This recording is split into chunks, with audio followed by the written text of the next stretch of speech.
Welcome to the Our Vision Caribbean and Latino Filmmaker Podcast, hosted by Charles Alain and Dr. Christopher C. Odom. On this episode, we speak with Haitian filmmaker Alain Martin.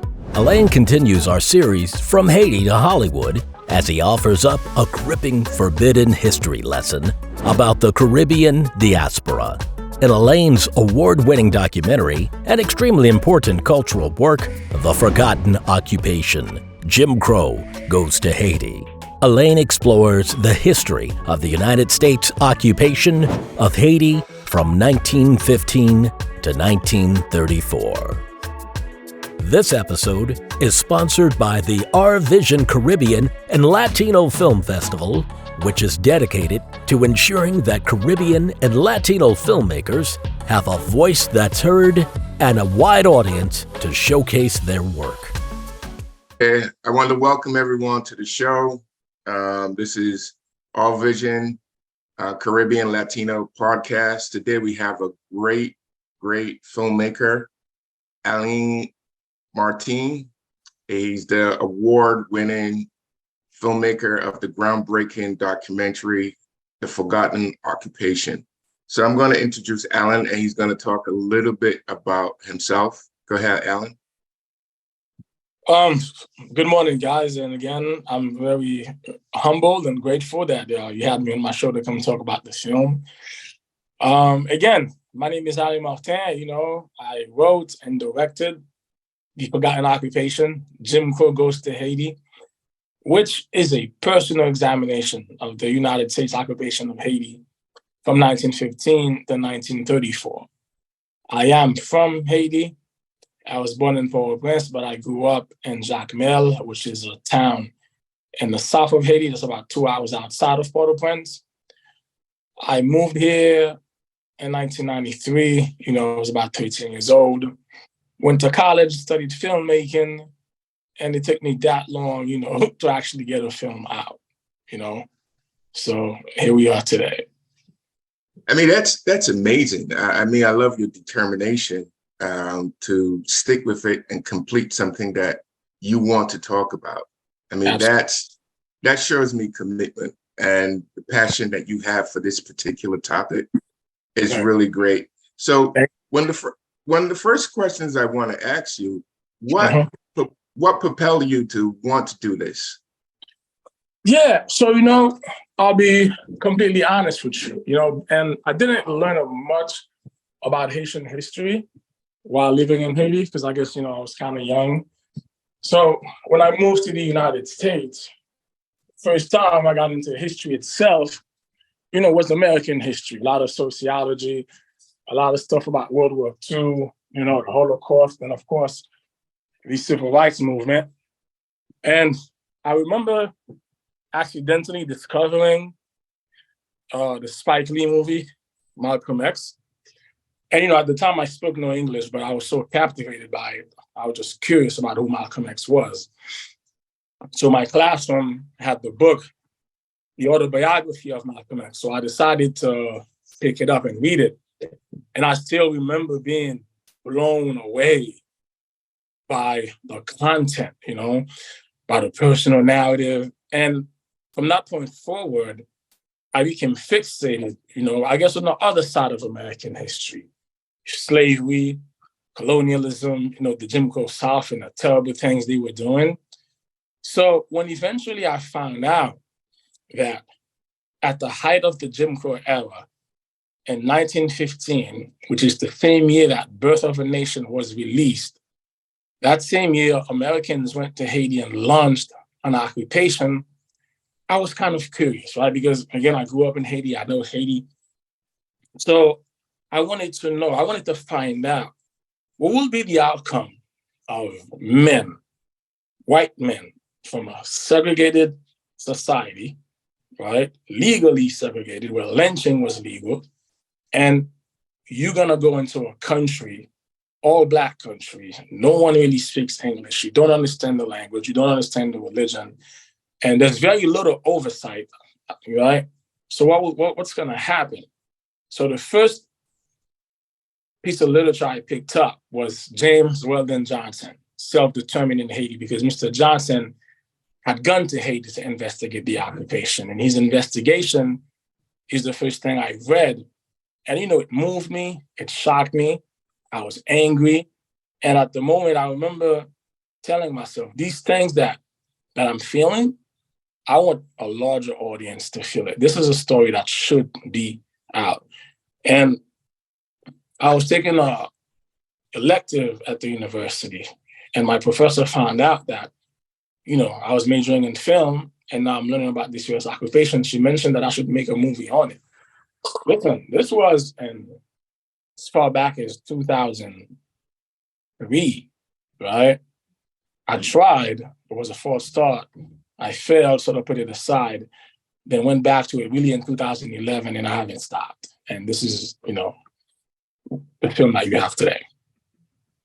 I mean, I totally admire how you just explained that, how watching Malcolm X was the sort of the genesis of the beginning of looking into this. For me, what I found that was really incredible, when I knew that you was coming on the show today, right? I did my homework because I was like, wow, this is an amazing topic that a lot of Americans today don't really realize that this happened. You understand? And when I went and I did my homework, because I wanted to be up to date with everything about this documentary, this incredible documentary that you made, that's going to be shown at the Haiti International Film Festival coming up August 19th, which is really incredible. And I realized that Wilson, I think he was the president. Yeah, I think he was the president at that time. This is going on when World War I had started. So it's sort of, I'm like, why would he at this point want to invade Haiti? And when I was doing my homework, so I just want to touch and see what kind, what do you think of this, what I'm saying? When I did my homework, it was saying that basically they went into Haiti, they had some Marines that went into Haiti and stole money, took the gold out of Haiti and put it into what we call Citibank today, which was mind-blowing, I mean, do you want to further? Yeah, absolutely, man. So, in the beginning of the 20th century, right, the United States is this rising empire, and the British Empire and France and Spain, they still have influence, and they control the majority of the Caribbean bloc. And the United States of America is not happy about that, right? Because the Monroe Doctrine tells us that, America for the Americas. This is my backyard. You shouldn't be involved in it. So the beginning of the 20th century, we saw a series of interventions throughout Latin America. It was the way for the United States to show up its influence in the region and kick out the French and kick out the British. Haiti was a bit more difficult to take over because, in terms of because all those countries, they were able to take them over because they defaulted on their payments, not Haiti. So whenever they defaulted on the payments, Uncle Sam will go on and say, you're not paying your debt. I'm going to take over your finances and we'll pay the debt for you. Haiti is the only country in the entire Latin American bloc in the Caribbean that never defaulted on its debt. So they couldn't have an opportunity to go in. So the first thing that they were going to try to do, they were going to hamstring Haiti financially, as to make it inoperable, so it makes it easier for them to go in. So in 1914, by that point, the Banque Nationale of Haiti had become, 50% of it when it was not owned by the National City Bank of New York. So they sent about 12 Marines in the Banque Nationale, and they took out $500,000 in gold in the Banque Nationale, right? And that was in Haitian government. That wasn't private money, that was government money. So now when you take $500,000 of gold from the treasury of the country, it makes the country inoperable, right? You hamstring it. So now it's easier for you to say, okay, let's go in and go take over this country. Now, to answer directly what you mentioned about Woodrow Wilson and World War I, because of World War I, right, France is unable to really pay attention to Haiti because Haiti is its former colony and they still have a lot of influence over Haiti. Because of the threat of World War I, because France was so consumed by what Germany was doing, right? they sort of fell back and allowed the United States to take over, right? So now in 1915, when President Vilbon Guillaume Sam was overthrown in such a brutal manner, they used that assassination of the president to say, look, these Haitians, they can't control themselves. They cannot hold themselves. They don't have the acumen to run their own country. Let's go and do it for them. I mean, so would you call it, Charles used the term like invasion, an occupation suggests it's friendly, but is it an invasion? Was it occupation? Was it the Bay of Pigs? What was it really? Yeah, man, I call it a hostile takeover straight up because, look, that invasion was in the making for quite a while, right? It's just that they didn't have the opportunity to go in there. The USS Washington that actually carried out the invasion in 1915, it had been on Haitian waters since 1914, just patrolling the area, waiting for the opportunity to go in. So when the president goes in, goes down, they send those Marines in. So it starts as an invasion, and then that invasion becomes a full-blooded occupation. So before the U.S. invaded Haiti and stole $500,000 from the Treasury, was it a stable government or was it rife with problems? Well, listen, I think it's important to do acknowledge that, the government of Port-au-Prince had been rife with problems, right? Because Vilbon Guillaume Sam, who was assassinated, and he's the one that prompted the invasion, he was the 7th president of Haiti in a 3-year span, right? But now we have to contextualize it. Why was that? Number one, France and German bankers and American bankers and Italian bankers are saddling Haiti with debt. From 1825 up until 1915, 90% of the budget of Haiti's history went to paying interest rates. So now you can't invest in the social infrastructure of the country. So each president that launches a campaign and they have these progressive ideals, they find out once they get into power, right, they can't carry out their promises to the population because 90% of the country's budget can only go to paying foreign bankers. So this leaves them very vulnerable in terms of holding on to power. So they're always getting overthrown. And the second thing that must be said, those revolutions in which presidents were being overthrown were always financed by the Germans, right?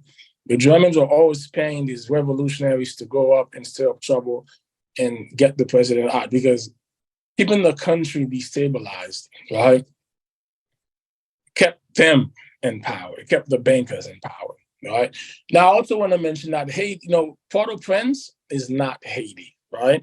So Port-au-Prince government being completely unstable is not an indication for what the rest of the country was because at the time, Haiti was not a centralized government, right? Every province, every city, every town were quite independent in how they carried out, their lives and their institutions and their daily functions. So I just want to put that out there. Excuse me. So what was the United States' ultimate goal? Was it money? Was it a military installation? Did they want to annex Haiti? What were they trying to accomplish? Yeah. So, the Haiti has this place called Mont Saint-Nicolas. It's kind of like in the north. And the Americans have been trying to instill a naval base at Mont Saint-Nicolas for a long time, right? So that was one of the reasons. Again, the second reason at the time, German businessmen were control of 80% of the American economy, of the Haitian economy, right? And the United States really resented that. So they wanted to kick the Germans out, right? And second, listen, it was about getting wealthy. For a lot of these Americans, Haiti was an HCM, right? Occupation official, his salary will be on par with a cabinet member, in the circle of Woodrow Wilson. They were making a lot of money. They were getting paid by the Haitian government, and they were also getting paid by the American government, right?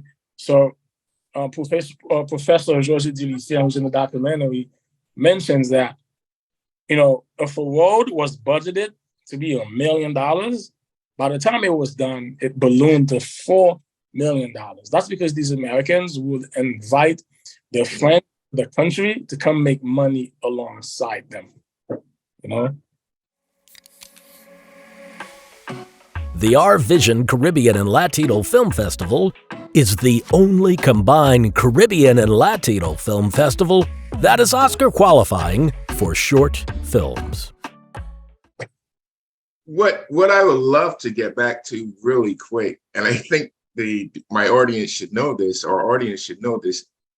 Did Haiti ever get repaid for that money that was stolen from them? Absolutely not. So there's a group called Kumo Kodai in New York. And last year they started this thing, I think they're gonna be doing it yearly, where they gather a group of people and they go protest in front of Citibank's headquarters in Manhattan. Right? I was there this year and I filmed it, asking for the gold to be returned, right? And and so Citibank. This is not urban myth. This is literally Citibank got that gold and I guess became Citibank.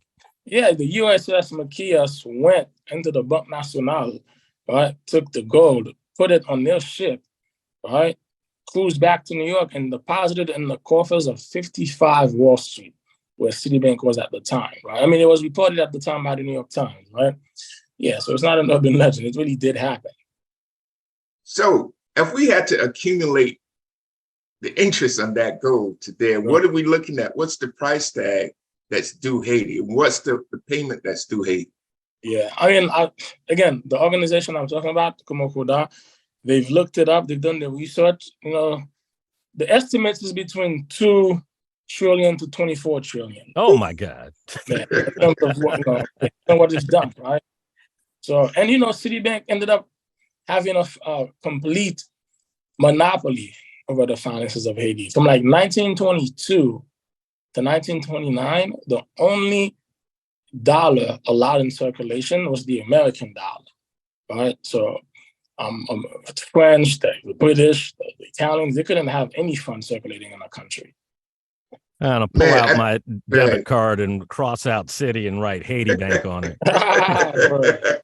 Yeah, man. I mean, the stuff that was done to Haiti, and people don't realize why Haiti's in the state it is today, not because they want to. It was done to them, and people need to realize that this country, since the defeat of Napoleon, the West resented, and they did everything in their power to make sure that, Haiti never rise, because it ended slavery before European countries did, and Haiti needs to go down in history books just as that part, how they defeat Napoleon, how they defeated the French. And it also helped America because of the purchase of, Louisiana? Because the French at that time was broke, right? Yeah. Mm-hmm. So, I mean, the history is very, what's the word I'm looking for? Intertwined with American history, right? And I think the world needs to know about that. Okay, so my next question is, okay, the Marines landed in Haiti. Yep. What was what was their feeling about that? How did they accept that? Yeah, man. I mean, again, there are writings I found, right?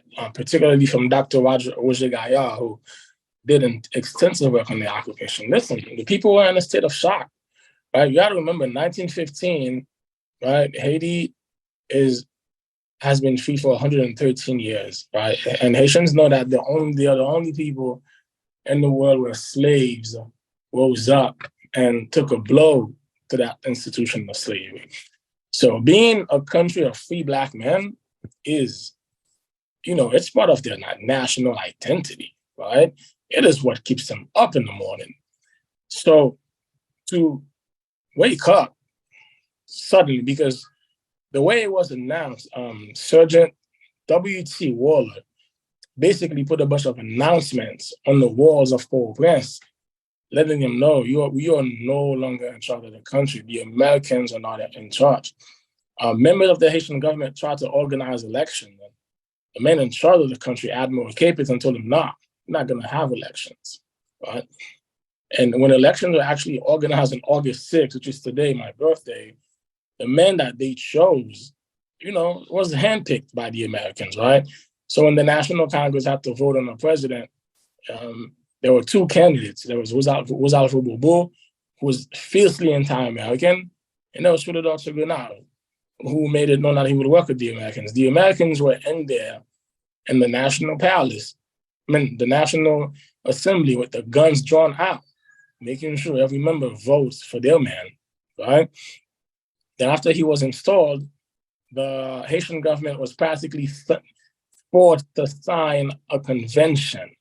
And that convention practically robbed Haiti of its sovereignty, right? It's a convention that basically told them that every single decision going forward that's going to be made in the country, it's going to come from the Americans. It's going to come from Washington. It's going to come from Robert Lansing, the Secretary of State at the time. And Haiti has never gotten that sovereignty back. You know what I'm saying? And, from there, it went downhill. And as you know, because of the battle for independence in Haiti, foreign land ownership, especially by white men, was forbidden. White men were not allowed to come to Haiti and own property. That was in the Haitian Constitution. The Americans took that out of the Constitution, So these were the first days of the occupation, right? Like the first few months or the first 2 years. And then from this point on, it was basically Jim Crow. Like, segregated the city of Port-au-Prince. Haitians couldn't go into certain clubs. They couldn't go into certain churches. They couldn't go into certain restaurants. They were not allowed to socialize with white women. Meanwhile, the Marines lived openly with their Haitian mistresses, right? Killing Haitians was carte blanche. Can kill a Haitian. And I assume there was no Jim Crow before the occupation. It was just a free black nation. Yeah, it's a black country, right? So this notion of being segregated by a notion of race, that was unheard of. But, again, because it's a black country, you have issues of class, yeah, sure. But in terms of, like, you're black, you can't come here, that was news to them. Not only that, in terms of the fact that you're black, so I can do to you whatever I want, there's nothing that can be done, it's also new, right? So there was a captain named William, went to the market to buy food, I presume. And he felt that what the lady was charging him was too much. He felt like he was being overcharged. And he responded to that by pulling out his weapon and shot her in the middle of the market. Right? Yeah, they lynched people, right? They buried people alive. It looked like Vietnam sometimes because, Haiti is also the first country to be subjected to aerial bombardment. So the first time bombs were ever dropped on people, it was in Haiti, right? Yeah, I've never heard that before. Yeah, no, this is a practice that, the bombing practices, will become, the standard practice for the remainder of the 20th century. And yeah. So, well, I know that Haitians have that freedom DNA in their body. Yeah. Was there any sort of like guerrilla warfare that they started to fight back? Did that happen? Of course, man. So the first, there are Haitians who stood up against the occupation immediately, man. There are cats like Jean-Joseph Afar, Misael Couture. And then, there was Salman Peat himself. Salman Peat was the leader of this rebel group known as the Cacos. And they took up arms against the occupations almost on an immediate basis, right? Again, guerrilla warfare. The Haitian army was not up to par at the time. They were fighting the best army in the world at the time in the United States. That army had armored tanks and airplanes and machine guns. The Haitians didn't have any of that stuff, man. Again, because of the embargoes imposed in Haiti, because of them having to pay so much money, they never got a chance to invest in their army and update their army. So they were left with the same army of 1804 to fight this new modern military that had, again, bombs and machine guns, guns that could shoot thousands of rounds a minute, but they kept on that rebellion for, I believe, from they crushed it definitely in 1922. But what's guerrilla warfare? Women were involved. They were snuck. guns into donkeys, stuff like that. They would bury guns in the backyards. You know what I'm saying?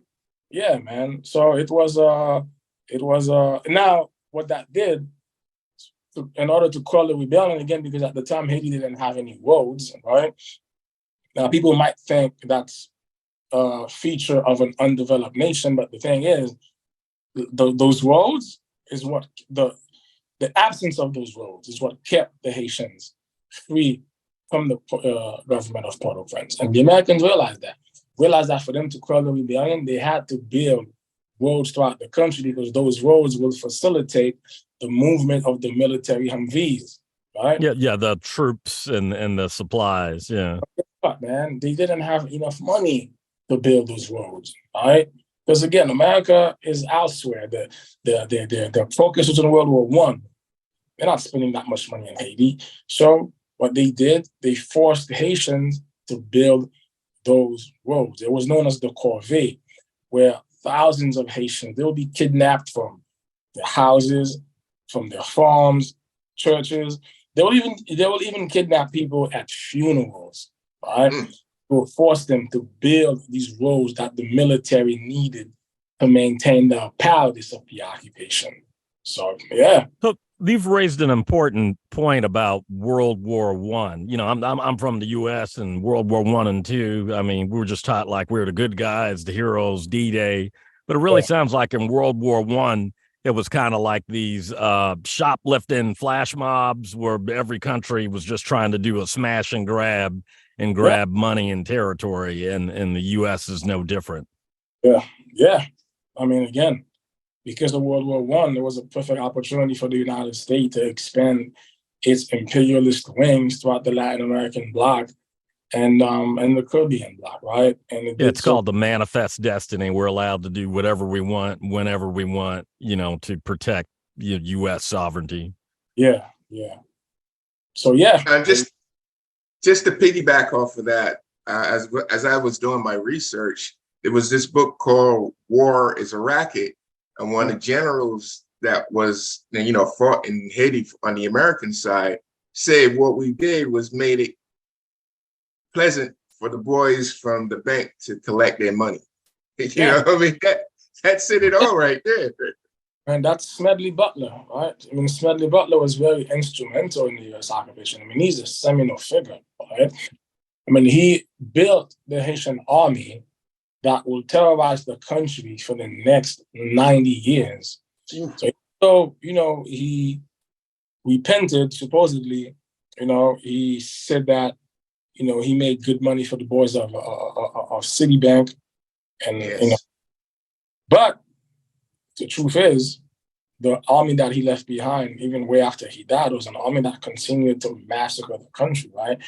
The American occupation continued through that army. So, and also, people don't know, when the Americans, supposedly the occupation ended in 1934, under Roosevelt still continued to control the pockets of Haiti to 1945. Yeah, that was the deal he struck for the Americans to get out. Because by 1929, Haitians are really angry at the occupation, right? Does the U.S. today still have its hands in the pockets of Haiti? Well, not in the same way, because U.S. priorities have shifted, but they still control the political narrative, right? Like Ariel Henry, who's extremely unpopular in Haiti today, the Biden administration loves him. Jovenel Moïse was no better. The Moïse administration loved them, right? So, and the people who kind of have their pockets in Haiti's finances today, just the American conglomerates, right? When you have factories in Haiti where Haitians are being paid, dirt wages, right? You have Men's Warehouse in Haiti, right? Years previous, you had the Walt Disney Company. Haitians used to make Haitians used to make, like, I think pajamas or something like that. And you had the baseball companies where Haitians used to be in factories making baseballs. And again, so yeah, the American occupation has a lot for this perpetual hostage taking of the country's finances, you know? Each year, Our Vision will screen the winners of the short film categories live in theaters on both coasts for 1 week as part of the requirements for Oscar consideration. This is very similar to what happened. A lot of people don't know that Iran was a democracy, and the U.S. got together with MI6, CIA, and British MI6 to overthrow the democracy of Iran to get cheap oil. That was it. It was about money. They just wanted cheaper oil, installed the Shah, who's chopping off heads, and they got rid of the Shah, and it became a theocracy. But they overthrew a democracy for money, and then that was it. This is what, this is what we do, man, right? I mean, we put so many lives at risk and take so many lives and destroy so many lives. Because a few people want to make money, right? They want to be able to fly in the private jets and drive the Lamborghinis. You know, yeah, that's all nice, but at whose expense, right? And there was the same thing in Haiti, right? So let me ask you a question.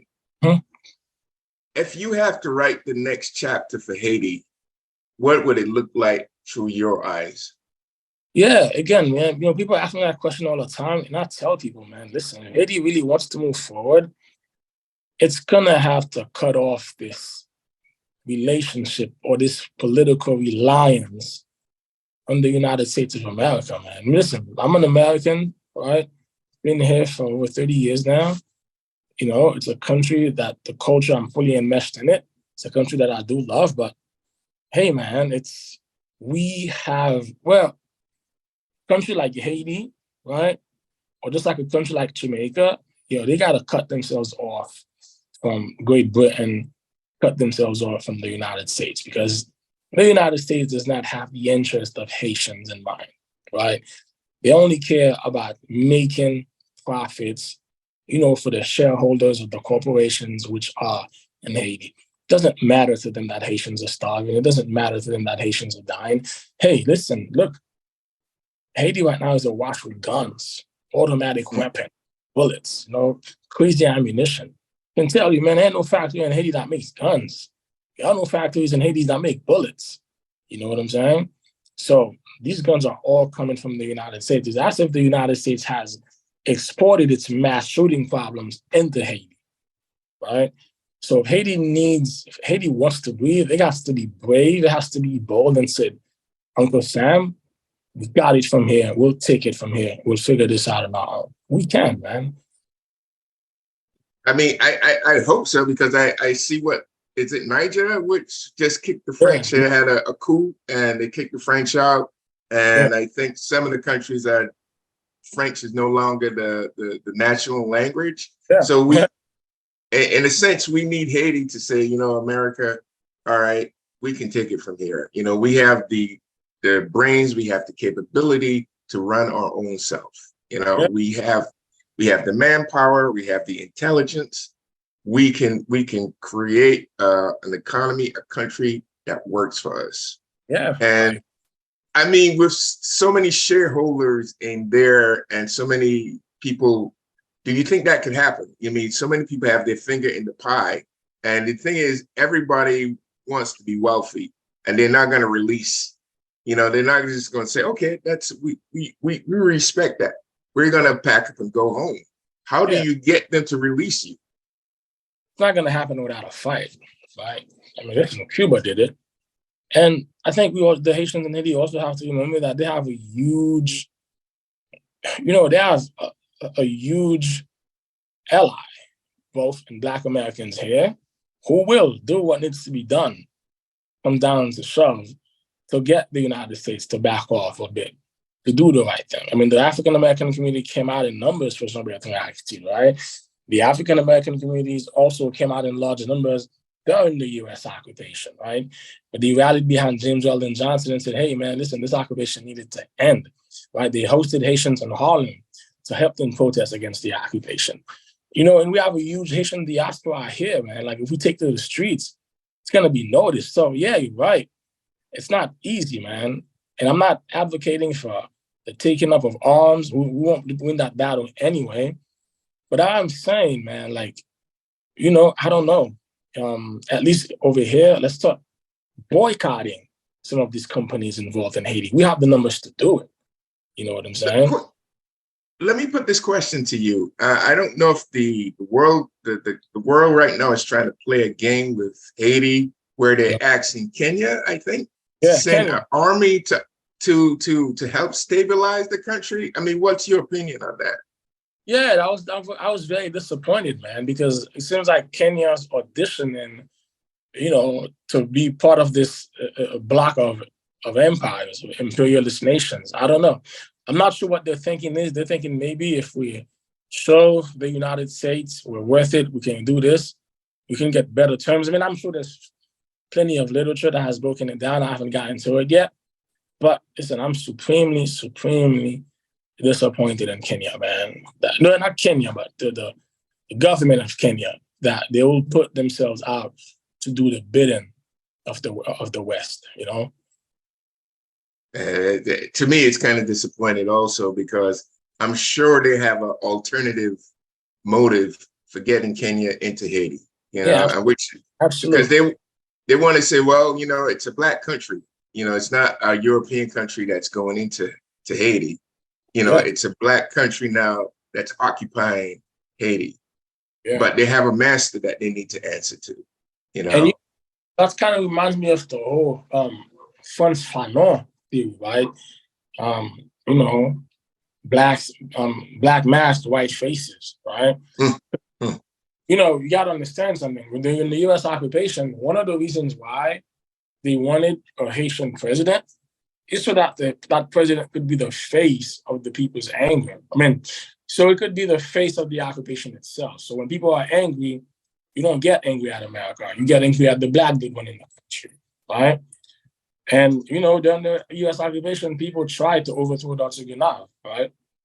I think it's the same thing with Kenya, right? If we have Kenyan troops in Haiti and things are not going well, listen, you can't blame America no more because it's not America. You can't blame France. The blame goes to Kenya, right? The fact that Kenya is willing to carry that sort of load, it's just disappointing, man. Yeah, that's called a proxy war when you get somebody else to go in and you fund them. Yeah, man. So I want to let our listeners know we're having a history lesson here. We're having a serious education going on because I know a lot of people are not aware of these things. And the great thing about this podcast that we built, we have close to, I remember with the Jakia Constance, the founder of the Haiti International Film Festival, where your film is going to be playing, correct? Yes, sir. August 19th. We'll check it out. August 19th, and your feature documentary, correct? Yes, sir. And the good thing about what we're doing here, and I'm so glad about this podcast, that we were able to reach 75,000 people with Jakia Constance podcast. Wow. So I am so glad that people are listening, and I'm so glad that you came on to share your journey on making this film, right? And I want to make sure as many people that heard his podcast hear your podcast, because this is an amazing topic, and I think everyone needs to know about it. We need to know what the history of our government. We need to know what our government is doing, and we need to keep them accountable for what they're doing. You understand what I'm saying?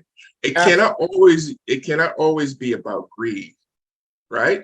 Yeah, that's correct. It has to be about human beings, and we have to respect the sovereignties of people's country. We're not gods that we can go in and dictate to these people. So I'm glad that you made, I'm glad that you make this film, and I want as many people to see this film. So now, as you go on your journey, you take this film to different film festivals. What is next? Do you have anything in the forefront that's coming up after this project, or something that you would love to talk about? Yeah. So I'm gonna be focusing now on distribution. Getting the movie out. It's just as hard as making a movie. Yeah, I'm learning this now, but God willing, I'll get it done. Believe it or not, the original cut of this film is like 2 hours and 40 minutes, right? Mm. Trim it down to an hour and 30 minutes. I think there's a lot left to be said about the U.S. occupation. So me and a few of my team, we're taking a little break, but we are going to come back and revisit this topic and tell the second part of the story, which focuses on the relationship of the African American and the Haitians to bring an end to this occupation. Have you considered cutting it into a mini series, or do you feel the 90-minute version is just a stronger piece of work? Well, it's not. It's a question of not having the budget, right? Because doing mini series time out of budget. At this time I don't have. So we think the 90-minute version now, it's okay, and the second version too will be good. And we're just putting it out there. We're gonna let the film have a life on its own and hope for the best. I'm also an instructor at graduate school at now I teach undergrads, but I was an instructor of creative writing, Master of Fine Arts at Full Sail University for over a decade. Now I teach digital cinematography, specifically documentary filmmaking. But some of my students from Nigeria, was 3 sisters. I taught one of the daughters, and they took what they learned at Full Sail, and they made a feature film in Nigeria, and it became a crazy hit success. And then people in Nigeria said, we'd love to see this as a series. And then they turned their feature into a web series, put it on YouTube, and instantly had 2 million subscribers. And stuff like this, man, that's phenomenal. The possibilities out there. Think outside the box. They did all this on their own. Yeah. Can't wait for anyone to rescue you, man. I learned that the hard way, making this film. Yeah,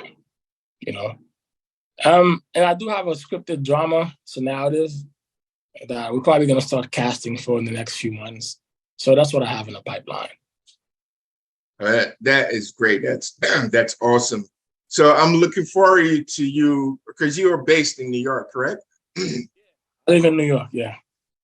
So I'm looking forward to you coming out and meeting you at the festival, because I plan to attend the Haiti. Sorry, man. I'm not gonna be there, unfortunately. I'll be there virtually because I'll be in Spain. Oh, wow. I was really looking forward to coming to LA, but this one I'm not able to make it. But me and Jaquel, he's gonna have me on virtually to talk about the film. Okay. But I'll get to see the film, so I'm looking forward to going and seeing your film and seeing this body, this work, this love that you have given the world, your heart and soul, so I'm looking forward to it. And I know it's going to be something really special. Thank you so much, man. I really appreciate it. All right. Yeah, when I watched the trailer, I was mesmerized. I had to go back and check the link because I thought I was watching HBO Max. Oh, wow. Yeah, man. Listen, desperation brings the creative juices out of you, man, So, we did this in a shoestring budget. I think we pulled it off. So thank you. So my question to you, what would you like, because we have filmmakers that also, this podcast is specifically for filmmakers. We give information to the general public, but we have a lot of filmmakers that listen to the podcast. Okay. What words of wisdom, anyone that's starting out, heading into college, what words of wisdom would you want to pass on to them? Yeah, man. These are not my words. I don't remember where I got it from. I think it's from the Duplass brothers. But listen, the cavalry is not coming. I spent a long time just kind of like waiting for some company to say, oh, what a great project, we're going to fund it. It never happened. So I had to do it on my own.